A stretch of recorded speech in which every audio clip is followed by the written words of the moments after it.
भाऊ तोरशेकर यांना स्वतः मुख्यमंत्री देवेंद्र फडणवीस हे फार आदर करतात, अगदी त्यांचे मार्गदर्शक आहेत असं आपण म्हणू शकता।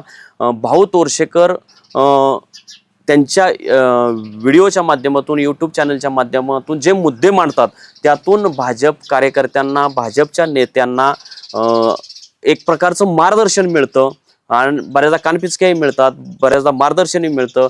विरोधकांना जोडण्याचं काम, त्यांच्या चुकीच्या कार्यपद्धतीला जोडण्याचं काम, त्यांच्या ढोंगीपणाला जोडण्याचं काम हे भाऊ तोरशेकर सातत्याने करत असतात। त्याच्यामुळे त्यांच्या लिखाणाचा, त्यांच्या मांडणीचा, त्यांच्या व्हिडिओचा भाजपला बऱ्याचदा फायदा होतो, काही वेळा काही प्रसंगात तोटाही झालेला आहे, परंतु फायदा होत असतो। फायदा म्हणण्यापेक्षा ती जी हिंदुत्ववादी विचारसरणी आहे त्यांना, ते हिंदुत्ववादी विचारसरणीचे लोक भाऊ तोरशेकरांच्या व्हिडिओचा फायदा घेत असतात आणि स्वतः मुख्यमंत्री देवेंद्र फडणवीस हे भाऊ तोरशेकरांना फार आदर व्यक्त करतात।